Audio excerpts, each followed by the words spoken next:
Živa, dobrodošli v podcastu Raztezanja, kjer z Gorazdom raztezava najne možgane in se pogovarjava o izboljšanju izkušnje strank.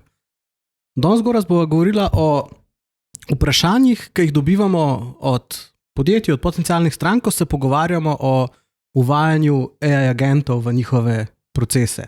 Gre se za to, torej, zdaj imamo vedno več pogovorov imamo ravno o tem, torej o AI agentih za podjetja.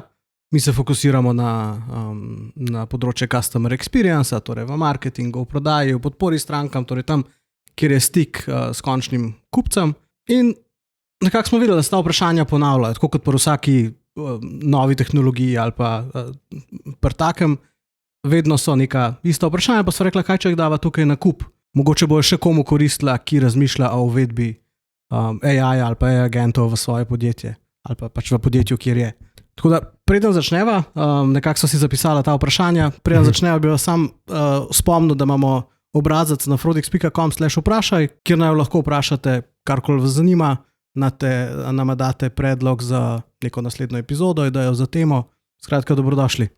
Zdaj pa če greva kar na prvo vprašanje, tako mogoče najbolj splošno, samo toliko bolj kot uvodno, kot res nek tak ugovor ali pa vprašanje. Kje naj neko podjetje sploh začne z uvajanjem AI-ja, torej kje so tisti low-hanging fruit ali pa neka področja, kjer lahko relativno hitro dosežemo opazne rezultate? Zdaj, če je v marketingu, začneš uporabljati v smislu zelo takih email marketing, se pravi, da ti pripravlja vsebino za email marketing, bi to bil tudi lahko, sam dodava, da je to tudi lahko že agent, a ne?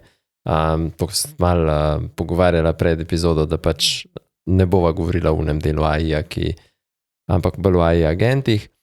Tako da jaz bi pa rekel, kje najlažje začneš, je tam, kjer imaš neke ponovljive procese, ki bi jih lahko, če jih malo tako iz strani pogledaš, rekel, tukaj se ponavlja, ne vem, vedno ista vprašanja, dobivamo maile, potem imamo kar template, zdaj smo imeli pripravljene za neke odgovore, pa je mogo recimo v kontaktnem centru ali pa ko smo imeli, ne vem, nekdo poslal neko vprašanje, pa smo kar že s templatom odgovorili. Prav, AI v tem delu, se pravi, imamo bazo znanja, vemo, kaj načeloma odgovorimo, moramo prepoznati, kaj stranka napisala je, oziroma large language modeli so v tem dobri, znajo to prepoznati in bi znali, če naredimo en tak proces, to tudi odgovarjati stranki. To je recimo en proces, zdaj pa to lahko narediš na več kanalih, se pravi, ali na web chatu, tega zdaj vidimo, da je zelo veliko, kar se uporablja, ne vem, mogoče kar znanje, ki je na spletni strani, samo je na voljo prek njega AI chat umestnika, ki te malo vod, ki te spod vprašanja sprašuje. To je recimo nekaj najhitreje, kjer začneš, kjer mi vidimo dosti dodane vrednosti, je, da povežeš tudi vzadi več teh tvojih virov znanja, ki ni vse samo vedno baza znanja, ampak so še neki interni dokumenti in to.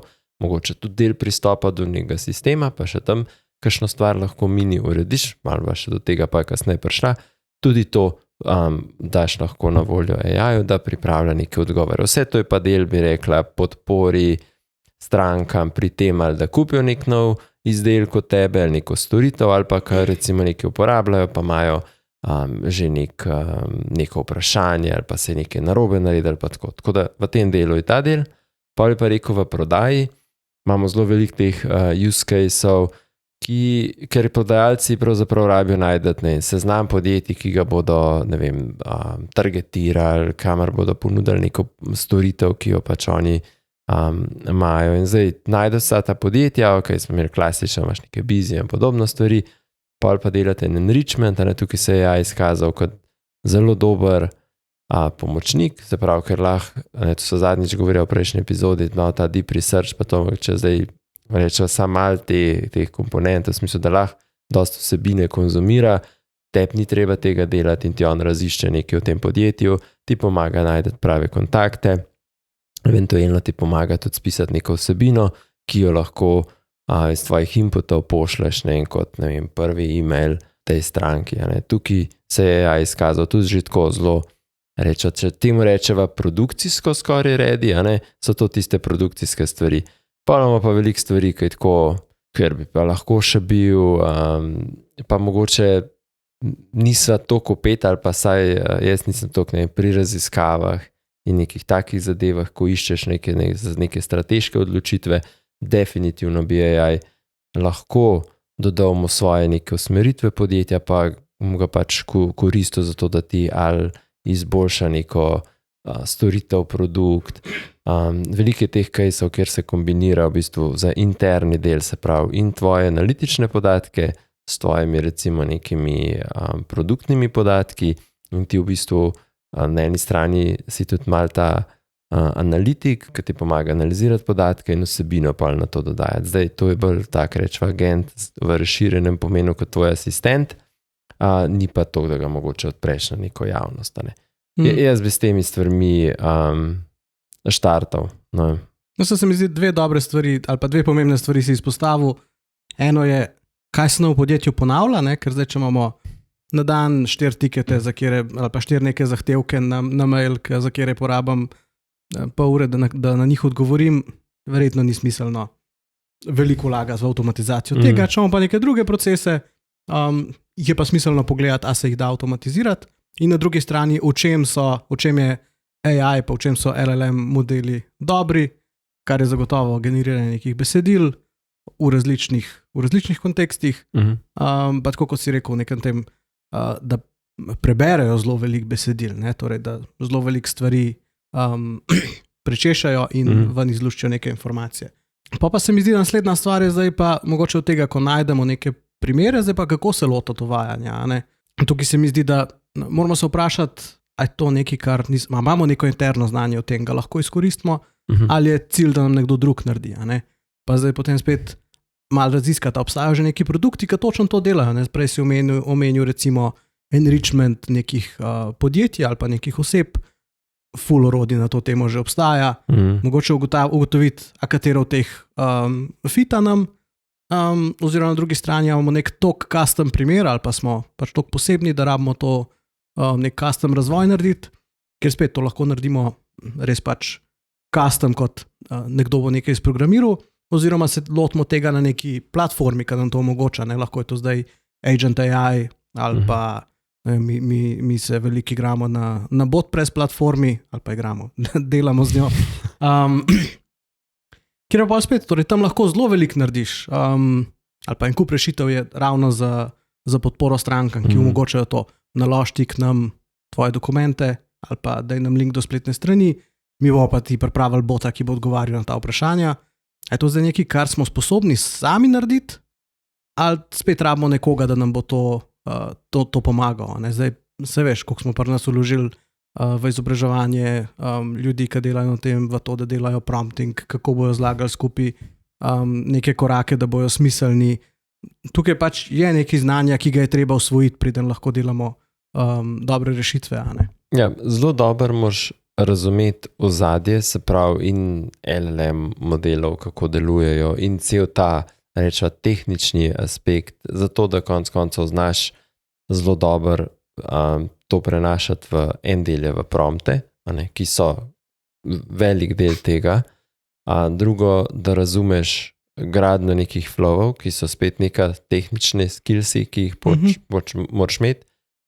Zdaj, glede na to, da mi delamo z dostimi platformami, je potem ta onboarding v novo, ali pa learning curve krajši, za nekoga, ki bi pa to z nule začel, bi zelo hitro se lahko prišel do enega efekta, da bi bil zelo nezadovoljen z nekim rezultatom, ali pa super zadovoljen z unim prvim rezultatom, če bi to sam delal, pa ne bi v bistvu vedel, kje stvari, a veš, moraš še paziti, kaj vsega lahko narobe, kaj v bistvu treba, ne vem, neke zamejitve noter dodati in tako in tam, pa je lahko postane neka slaba izkušnja, pa kakšni vržejo nek tak projekt v kanto, tako da se mi zdi, da danes so stvari toliko dostopne, da to delaš z enim od strokovnjakov, kot smo recimo mi, na enih takih prototipih, da vidiš, nekdo drug to zna, te pelje skozi to, pol je pa odvisen, veš, a je to nekaj taga, kjer lahko to pol gradiš noter, postaviš ekipo za to. Mislim, da se bo to tako izoblikovalo v letu ali dveh, kako bo to v bistvu del nekega tudi AI policija v podjetjih in vse to. To se zdaj po manj kar pospešeno dogaja. No. To bomo videli, kaj se bo zgodilo. Čisto različno se bo podjetja tega lotevala. Pa če greva kar potem mogoče malo bolj na konkretne stvari, ko imamo enkrat nekega agenta, kako merimo uspešnost agenta?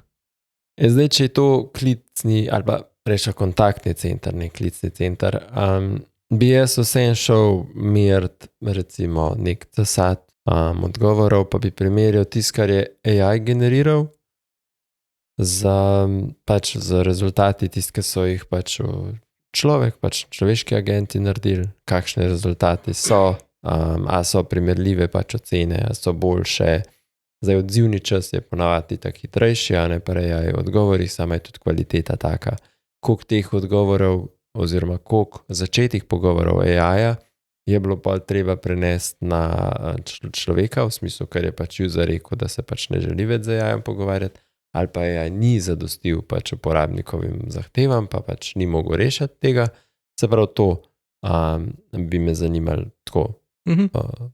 Za tiste ostale primere, ki sem prej rekel v prodaji, je mogoče teže malo meriti, mislim, lahko meriš v prihodkih, koliko novih poslov sistemi naredil, tako da čist konkretne take, kada bi imel nek seznam, ki ga daš prodajalcu, pa rečeš, ne vem, to so zdaj tvoji target accounti, zelo tako lahko meriš. No? Jaz mislim, da treba se vprašati, ok, nek proces je najverjetneje že obstajal, kako smo takrat merili uspešnost tega procesa. Ne? Ja, strinjam. Ok, koliko tiketov je nekdo obdelal, koliko so bili zadovoljni s tem. Zdaj tukaj, jasno, tako kot si rekel, prihranki časa, torej en del, ker je to investicija, je treba tudi meriti, kakšna je return on investment, ne? Torej kakšen je ROI tega projekta, ker ja, če jaz ne rabim več enega človeka v podpori strankam, se to ne pomeni, da odpuščamo, ampak da ta človek lahko nekaj drugega dela, ga sfokusiramo na neke druge taske, ali pa ko rastemo, ne zaposlimo tako hitro naslednjega človeka. Ne? V prodajnih ciklih, kot si rekel, a so te prodajni cikli mogoče hitrejši, a zdaj nek prodajalec dobi več lidov, posledično odpre več priložnosti in vse take stvari. A ne? Ta tretja, ali pa še ena stvar, ki se mogoče ugotavlja, ko gremo malo bolj v globino, je pa neka ta zanesljivost oziroma nekako konsistentnost. A ne? Torej, a imamo tle podatke zelo razmetane ali ne vem, kvaliteta ali pa zadovoljstvo uporabnikov vaš čas zelo podobno oziroma celo raste, ki mi razvijamo sistem naprej. Ok, zdaj pa naslednje vprašanje, ki je ful povezano s tem, pa res ga velikrat dobimo skoraj vsakič, ne? Torej, kaj pa, ko AI agent naredi napako? Ja, da jaz bi startal iz druge strani, ne? Katere varnostne mehanizme ali pa stvari vključimo v to, ki znamo iz neke izkušenj dela z AI, ne? Vemo, da AI lahko halucinira in da mora biti zelo striktno omejen, kaj so njegove sposobnosti pač agenta, kaj lahko naredi. To mislim zelo striktno je striktno. Zato se uporabljajo tudi neke take AI guardiane na nek način. Tudi to je en izmed pristopov, kjer se v bistvu končni odgovor lahko tudi preverja za nekim drugim agentom, ki preverja policy ali se recimo, ne vem, primer, stranka nekaj sprašuje v kontaktnem centru, pa on, ne vem, njen račun expose ali pa neke osebne podatke, kar ne želimo, da dela, ker ne vemo, lahko nekdo udaril nekakšen mail od nekoga, telefonsko številko nima veze in pač expose neke podatke. Take stvari bi bile možno, so napake. Zdaj jaz se vedno pa tukaj vprašam, a veš, sej tudi user bi lahko to isto nazaj poslal, ker ni vedel, da je bil hackan osnovni vir, ne. Tako da recimo to bi del, zato se mi zdi zelo pomembna. Tako kaj že veš, zdaj sem rekel hackanje stvari ali pa vse te phishing maili in podobno, je tudi tukaj zelo ključno usposabljanje ljudi, ki delajo za AI. Se pravi, da veš ta del razumevanja, da lahko on tudi pač kaj naredi narobe, da pač ni vedno vse perfekt, kako zdaj tam reagirati, kako narediti, ali dopolniti, a veš, se pravi, da dopolniš neko bazo znanja, ali da imaš nek proces, ki dodaja feedbacke, ok, to ni bilo v redu, to je bilo v redu. Pa predvsem, ko štartaš, ne zalaufaš to tako, v produkciji takoj, ampak res mogoče si vzameš par kategorij, pa na tistih tiketih probaš delati, pa zelo veliko, ne vem, nekih, ali tudi če so to testi v Excelu si noter daš, pa to bi bil odgovor, pol to oceniš, vidiš, ta del res predelaš na veliko caseih, da vidiš, kje se v bistvu začne, ne vem, ali halucinacija, kaj moraš dopolniti, kaj moraš omejiti, kjer del, a nekaj mi LLM razumemo do neke stvari, on pa mogoče razume še bistveno več. In pol pač želi odgovoriti, ne, to mu damo. Tako da ta del bi rekel, da to uporabiš. Ne. No, eno spet to, kar si rekel, ne, tudi ljudje delajo napake. Verjetno tam že imamo neke pravilnike, neke procese, kaj naredimo, ko pač nekdo neko napako naredi, kako se tam odreagiramo, drugo je pa mogoče čist opredeliti neka tveganja že pri razvoju in se jih tudi zavedati. Ne. Pa tako kot si rekel, AI ni 100%, torej ravno zaradi teh plusov, ki jih ima, ker je lahko v narekovajih kreativen, ker se zna zelo odzivati na različne inpute, zaradi tega posledično ima tudi te slabosti, da ne moramo za 100% trditi, da bo vedno prav. A ne? Lahko pa zmanjšamo te možnosti za napako. Ne? Mislim, rekel bi, da je plusov še vedno bistveno več, če je ta prav use case, kot pa minusov, mora se pa minusov sam teh nevarnosti zavedati. No.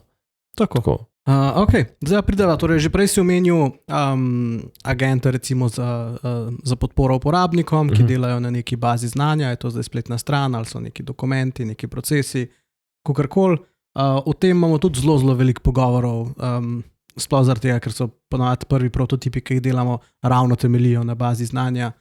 Tako da vprašanje je, kakšen tip podatkov je primeren za učenje AI agenta, pa za kateri modeli in orodja so najbolj ustrezni za vzpostavitev pa vzdrževanje te baze znanja.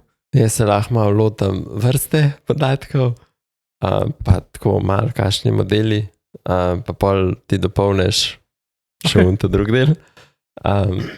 Zdaj, definitivno najbolje, če imaš neke zelo strukturirane podatke ali v tabelcah, ali ne vem, da so konec koncev CRM-ju podatki zelo tako urejeni, se je ta strukturiran, nemišljen zelo urejeni podatki. Pol imaš pač nestrukturirane vse podatke, kot so imaš neke prodajna besedila, lahko imaš pač v nekem Wordu neke produkte opisane, imaš nek proces SOP-je zapisane pač v nekih dokumentih, imaš še neke slikce zraven, tudi na tem zna delati, no, da so te zadeve noter. Tako da pol imaš recimo danes kaj multimodal, bi tudi zvok lahko uporabil na nek način. Običajno se na teh začetnih stvarih uporablja tudi spletna stran kot vir znanja, ker pač tam je bilo vloženega precej nekega napora, da se je to pripravil. In zdaj interno, če pa zdaj to še razdeljiva na interno pa javno, imaš pol interne dokumente, ki so recimo, ne vem, ležijo imaš v prodaji, imajo ene dokumente, pa imaš tam, ne vem, proizvodna, imaš kaj podobnega, imaš neke tehnične dokumente, to pač probaš spraviti malo na eno mesto, ker včasih se pol prodaja, marketing, razvoj in jih ne pogovarjam, ti rabiš te podatke, mogoče jih AI, ta brička lahko, ko pa je stranko komunicira. Zdaj drugo je, ko dodajaš neke javne podatke v kontekst, tam je zelo paziti, po mojem, kaj uporabljaš, ker recimo v primeru enrichmentov, ok, je to vir, greš raziskati spletne strani, poiščeš te, ne vem, poslovne portale, kjer lahko dobiš informacije, ne vem, tudi nek sentiment od podjetja, oceno, ali so neke pozitivne novice ali negativne, kakorkoli. Zdaj v nekih takih podpora strankam, pa bi rekel, da mogoče to ni lih ta prav vir. Edin, če to pomeni, da bi recimo, ne vem, na Trustpilotu imel tvoje reviewje, bi recimo te uporabil, bi bilo recimo nek tak, da bi tudi tam rekel, razumem, kaj ljudje sprašujejo, kaj smo mi odgovorili, kakšne so polemike. So po mojem primeri, kjer so tudi javni podatki primerni, zdaj samo vprašanje, ali bomo uporabljali kar te javne podatke, ki jih je že vendor LLM-a sprocesiral, pa rečemo, da so del znanja large language modela, ali bomo kar dodali noter. Če rečemo primer, smo hoteli v Piranu, a bomo mogoče dali kar še noter neke dokumente ali pa neke bloge, Guide to Piran, pa neki iz TripAdvisorja, mogoče neke te stvari, ker lahko to pač izboljša sposobnost našega tega agenta, da tudi govori o Piranu, ne samo recimo o našem hotelu. Ali pa, ne vem, če smo proizvajalci nekih prehranskih dopolnil, tam jasno, treba biti previden spet, ne? Ampak če damo noter neke raziskave, ali pa kar rečemo, da se AI lahko naslanja na svoje znanje o tem, kakšne benefite ima neka učinkovina vitamin C, a ne? Kljub temu, da mi mogoče tega nimamo zapisanega. Samo mogoče spet ravno pri teh oceni tveganj, ki govoriva pa o internih virih, načeloma ni smiselno, v bazo znanja ni smiselno dajati stvari, ki jih res ne želimo, da pridajo ven, ker kogarkoli large language modele se da prepričati, če tako rečem, ali pa pač pohekati, da izdajo informacije, ki so v bazi znanja. Pač, kljub temu, da mi mogoče neke informacije damo interne narave noter, ki so namenjene za pripravo enega dela odgovora, če so res zaupni podatki, potem jih dajmo ne dajati noter oziroma predelati, da bo nekako drugače. Zdaj pa, kako to hraniti?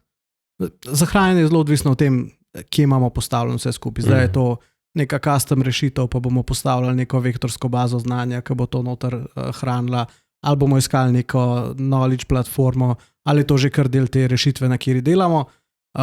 Ta pomemben del se mi zdi vzdrževanje tega, ne? Ker zdaj, če mi postavimo agenta, pa ga nekaj v narekovajih naučimo, potem pa naši ljudje pri nas v kontaktnem centru dobivajo nove informacije, kako se je neke lastnosti produkta spremenil, kako smo razširili ponudbo, agent pa tega nič ne ve, je brez veze. A ne? Torej, moramo imeti, če ima dostop do spletne strani, da dnevno, tedensko prebrska na novo spletno stran, pa je na novo poindeksira. Če imamo nek način, kako si delimo bazo znanja med kontakti ali med agenti, med ljudmi v klicnem centru, v kontaktnem centru, dajmo potem tudi bazo znanja od agenta povezati s tem, ne vem, včasih so to neki Notioni, SharePointi, neki pošerani drivi, OneNote. Skratka, zelo velik načinov obstaja, ampak naj se agent ves čas uči iz tega. Da to vzdrževanje je ful ključno, ker drugače bo pač performance šel dol v vsakem primeru. Ja, no pa ena stvar je tle še dosti pomembna. S tem, ko to začneš uporabljati, ugotoviš, kje so neke sive cone. Až ki nimaš v bistvu baze znanja, ker si to prej rešval, da s kreativnostjo človeških agentov. Da je agent pač vedel, ne? Mislim, da je oseba pač vedela, ki je odgovarjala. To je sam dober, se to je v bistvu pozitivna stvar, da to pač ugotoviš. V bistvu si nezadovoljen, ker AI tega ni znal odgovoriti ali pa narediti, je pa pozitivna stvar, ker v resnici vidiš luknje. Ja.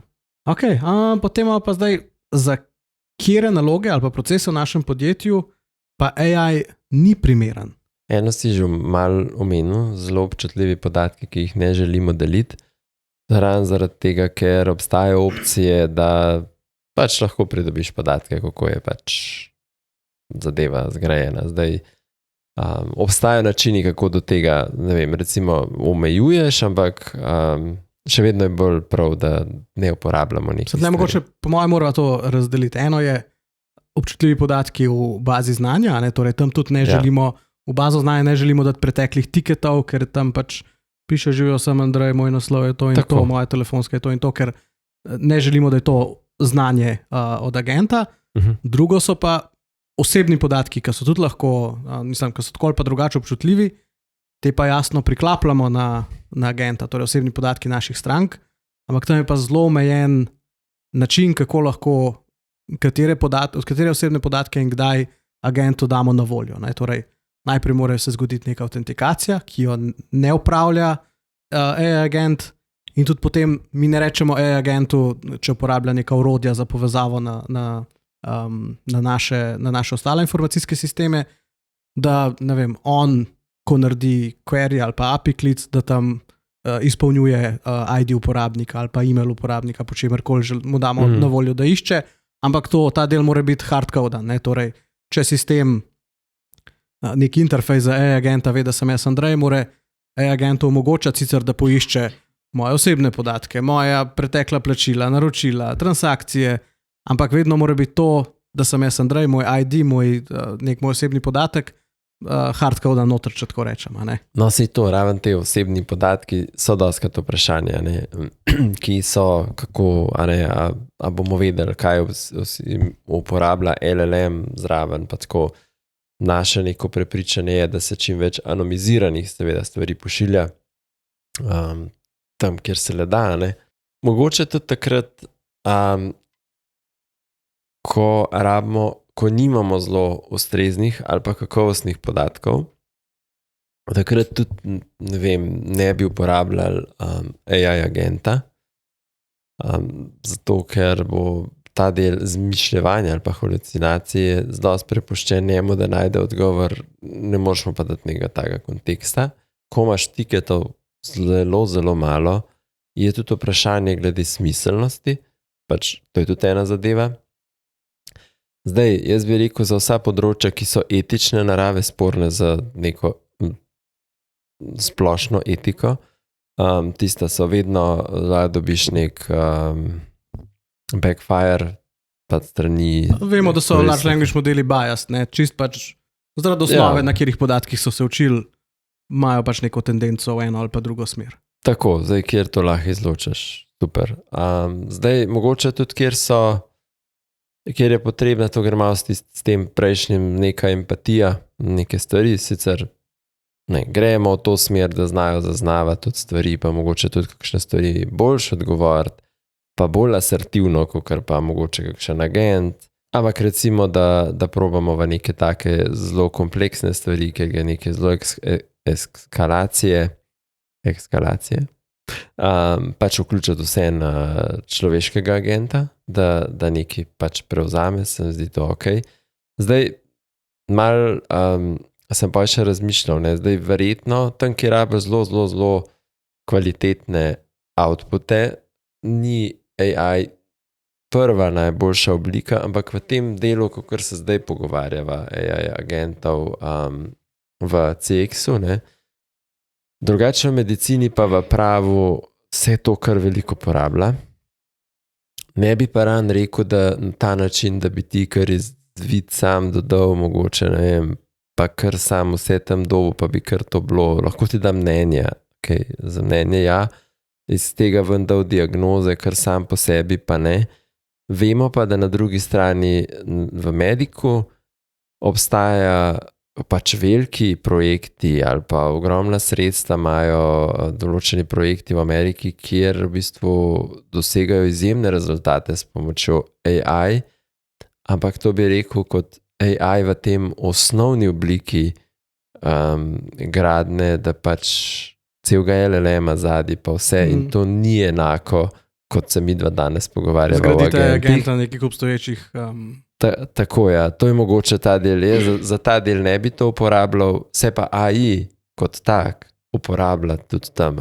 Tako, zdaj neka osebna prepričanja, da tudi mogoče za neko motivacijo pa vodenje ni najboljše v podjetjih, da to se uporablja, oziroma mora biti zelo tako nadzorovano, pa vsa področja, ki so neka varnostna tveganja. Se pravi, vse, kjer lahko rečeš, da po katerem koli policiju da predstavlja neko tveganje za podjetje, da bi ali neki podatki išli ali da bi se lahko do njega dostopa dokopal, tam pač moraš reči, da tam AI pač ne more delati. Sej tudi pač to je že tudi človek načeloma, ne bi smel na določene stvari odgovarjati, pošiljati neke stvari, tako da ne vem, neka malo kmečke pameti pri tem pa to, kaj. Ok. Sej, to je na nek način obratno od tega, s čimer sva začela. Torej, porabljamo ga tam, kjer je dober, pa tam, kjer imamo neke ponovljive stvari, pa dajmo ga ne uporabljati tam, kjer po eni strani ali ni dober, ali pa tam, kjer je potrebno, da se človek umeša. Ja, tam, kjer je tveganje preveliko, je čiste na tako ok vodilo. Zdaj, po moje, ki je še, mislim, neprimeren, zelo velikrat se pač podjetja sama odločijo, da za njih uvedba AI agenta še ni primerna, torej, ker mogoče še nimajo pripravljene neke politike okrog same uporabe AI-ja, pa si želijo najprej to imeti opredeljeno. Prej si omenil obdelava osebnih podatkov, kje se bo ta obdelava zgodila. Ne vem, zdaj, če uporabljamo OpenAI, vemo, zaenkrat ne moramo zbirati, na katerih datacentrih se stvari procesirajo. Če imamo dostop prek Azure-ja, tam se da omejiti na Evropo.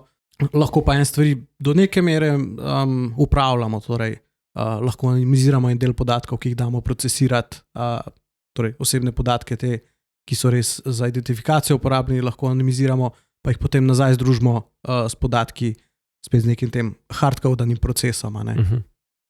Tako da imamo različne načine. Če je volja, pa če je želja, se ponavadi najde način, kako se da stvar uporabiti. Ja, mogoče čez en tak vrep, če narediva. Ne? Zdaj sva šla skozi neka pomisleke, ki jih imajo podjetja, vprašanja, ki se pojavljajo, pa če različni sogovorniki so od, ne vem, marketing, prodaja, ne vem, IT kot tak, ne vem, podpora. In ne vem, mogoče tudi ostale poslušalce, vse te, s katerimi se pač pogovarjamo to na sestankih, ki to poznajo, ampak, a veš, tako stvar, da sprobaš, a si sploh mogoče fit ali ne.